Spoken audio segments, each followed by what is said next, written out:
14, we're playing Ohio State, Sugar Bowl, Ezekiel Elliott, great team. They really exposed us doing a lot of things, loose plays. This is actually, the same offensive coordinator at this time was Herman, who we played this year in the same bowl game at Texas. But they did a good job in this game of never blocking our bigs. We had 3 guys over 300 pounds inside, and he said, hey, we ain't going to block them.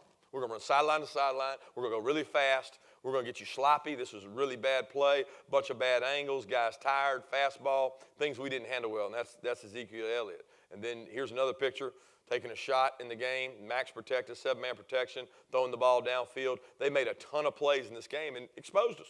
Part of the reason we ended up 14th in the country in total defense, which was really not acceptable at Alabama. All right, so then there's another long run here late in the game. They run a sweep, get cracked. We don't crack, replace, and Elliott hits us for a big run. So we're sitting there going, okay, we just got our ass beat. What are we going to do? We got to make some decisions. We got to move on. We got to change some things, okay? There's the final score. We weren't able to stop them, and they went on to beat us. So we said we got to learn from our opposition. We got to figure out they had a whole month to get ready for our game. So let's go talk to them, and let's figure out what they thought about us, which I think is critical. Not that somebody in your region, not that somebody in your district, not that somebody will tell you everything, but people you play, I'm going to call it out of conference, your non-traditionals every year, they'll visit with you. Say, what did you guys think about us? First thing he said was interesting to me. He said, we thought y'all were humongous inside, couldn't run sideline to sideline. We were going to run you to death early, get you running sideline to sideline, spray the ball out, get loose plays. We were not going to run the ball downhill right at you. Didn't feel like we could do it. He said, I also felt like every time you played man free, you were outside. We could beat you on inside breaking routes. So all these things I'm taking notes, saying we got to get better. We got to improve.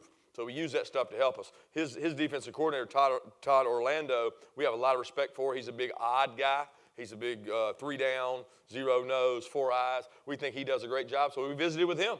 He was then the DC at Houston with Tom, because Houston, he got that job, but he's now at Texas. And we thought he did a good job helping us out. So issue number 1. Our inability to play 3 down versus spread teams. We feel like offensive coordinators love seeing 4 down. They want to see 2-5 techniques, a 3 in a shade, and that's what they want to see. I want to block that. I know how to block that. First thing you draw up as an offensive coach is that. They see odd, they go, is he a 4? Is he a 4-eye?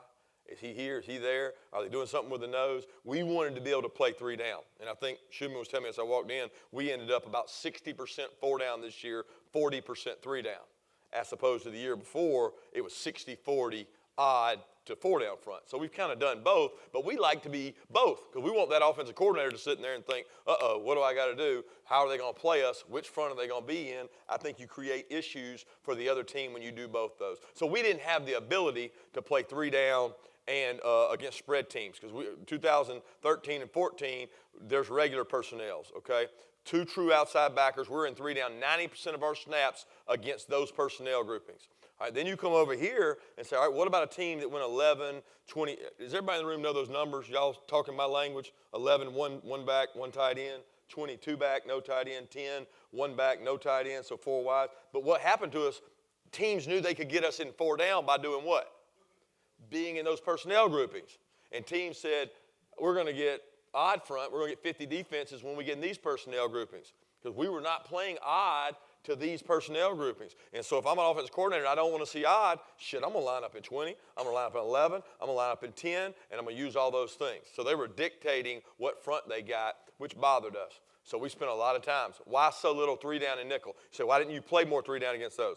Our 2-gap base front philosophy was did not match spread offenses because we were a 2-gap team. I'm talking about true old school 2-gap guys. And a lot of you guys in this room, I didn't know what the hell 2-gap was. I grew up as a 4-3 coach. I didn't even understand it. And then when I got with Nick, Pete Jenkins. Does anybody in the room know who Pete Jenkins is? Ever heard of Pete Jenkins? Pete Jenkins is like a dinosaur of D-line coaches. All right, the man's coached at every SEC school twice, I think. All right, and he's like, I think he's 80, and he still works out pro players. He still lifts and benches all the time, but he is the dinosaur of 2-gap. He's a big believer in being able to play 2-gap defense. It was the Belichick model, Nick's model. They played it at Cleveland. They played it with the Patriots. I hated coaching linebackers behind a 2-gap defense because you're going to see in this picture the 2-gap to you, y'all are going to say that's a 4. We call it a heavy 5. A 4 is a head up the tackle technique, and it leaves humongous bubbles in there. Right? Humongous bubbles. So when you have humongous bubbles in there, guess what you got to do? You got to take on the guards. Well, the guards in our league, Solomon McKinley, the Chance Womacs, the big men, you can't go up there with Roquan Smith and headbutt that guard. That's crazy. I'd be foolish to tell that kid to do that. But you had to have those, and we had them, and we recruited to that kind of defense. So you're going to see Rolando McClain, a first-round pick, Nico Johnson. They got to be able to go take on the guards. I mean, look at that guard there. They're singling the nose, pushing him up, singling the 2 4s right there, or we call them heavy 5s, and he's got to go take on the guard. We knew that we could play that defense against 2-back sets.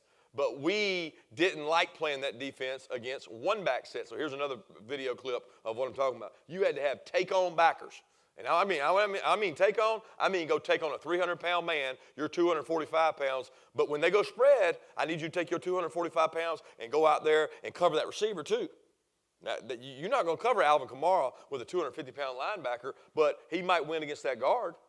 And we were getting both of those type sets, and we weren't able to play both. So our solution became what we call mint front, or some of you guys may call it odd, in nickel, all right? In the 2015 season, we were about 30% three down. 16 season at Georgia, 35% three down. 17 season, oh, it's going up. And then it kind of flipped back for us here. But we're playing much more odd defense against spread teams, okay? And we felt like it gave us more multiples and ability to bring them. So now, that's a different picture, agreed? Does that linebacker have to go take on that guard? No, he still has some large asses in front of him. You got to have large butts in front. And I like to tell stories when I talk, but I'll never forget my only combine I ever went to. I was at Indianapolis Colts, and I'm sorry, I was at the Miami Dolphins coaching. So we go to Indianapolis for the combine, and I'm sitting there with Coach Saban's there, and he's trying to teach you the ropes about how to evaluate guys at a combine. Y'all seen the combine on TV, right? Ain't a whole lot of evaluating going on. They ain't got pads on. They ain't got nothing. They got shorts on. And he said, "Come over here with me. I want you to come over and sit by Bill." I'm like, "Bill who?" And he's like, "Bill Belichick. I want you to sit by him and listen to him during the combine as they talk about players." Well, they get where the 40-yard dash is. Y'all have all seen those guys with the tights on, stretching, and the guy doing. They got behind them where the thing starts at, where they start them at. I was like, "Why are we here? You can't time the finish. You can't do it. You can't." He said, "No, Bill likes to look to see how big their ass is when they get down the 40-yard stance, because he wants to sign the biggest ass defensive lineman that he can sign." He said, because those backers want to line up behind those guys, and they want to be protected by them, and they want to have anchor behind them. And John was really good at that. But you can see the little small asses back here behind these guys. These guys are huge, and they're able to cover up the offensive linemen and run and scrape. So as I go to this next clip, I think you're going to get to see it here. Hey, I thought that Tennessee clip was on there. We take that one off, Shu? So, all right, let me go to this next one right here. Go to the end zone here of this copy. This is a this year clip. Let's go here. So now we're playing mint. We're not playing a head-up 4. We would call this a 4-eye. I assume you guys would too. So you got 0, 4 eyes. And now these backers' gaps, we feel like we're going to dissolve these gaps. The ball's not going to be running the A if you got a winning nose. The ball's not going to be running the B's if you got a good 4-eye. And now these guys are able to scrape, play over the top, control blockers, and do a lot of things for you. And now you're playing odd defense. You're playing odd defense against true spread teams. I'm going to jump again here to the end zones. Really the point I'm trying to show that we're going to play what we call mint, not what we call 2-gap nose. Now, the noses technique didn't change from either group, but the 4 eyes did. The 4 eyes are able to control those guys, doing a good job here, keeping blockers off the backers, and that was the ultimate goal. So we morphed to this, and we were able to play this more and more. Here it is in the Texas game.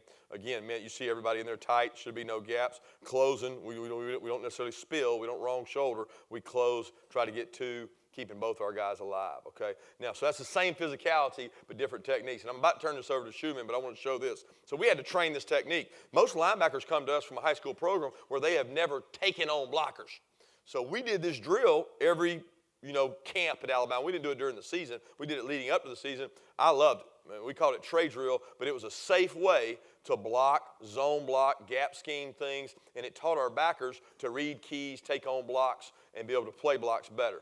So it's 3-on-3. We take them on. We carried that over to Georgia, and the nose here's playing it. Roquan's spilling it, and Natrez is taking him on. So we wanted to be able to take blockers on with the same physicality that you saw the Alabama guys do, that you saw Rolando and Nico Johnson do, but we still want to be able to play in a mint defense and jump over the top of things, see him there spilling the power. Notice the linebacker coach, he put all the good clips of the linebackers on that tape. You know what I mean? He didn't put any of the shitty clips on there. He put the good clips on there, make sure we saw those. Right? Then this is half-line run for us. We're going to do a half-line run. It's safer. We don't get as many injuries. We don't get bodies on the ground. It's half-line. Obviously, the runs are going that way, but they can run power, inside zone, outside zone, and we're getting all our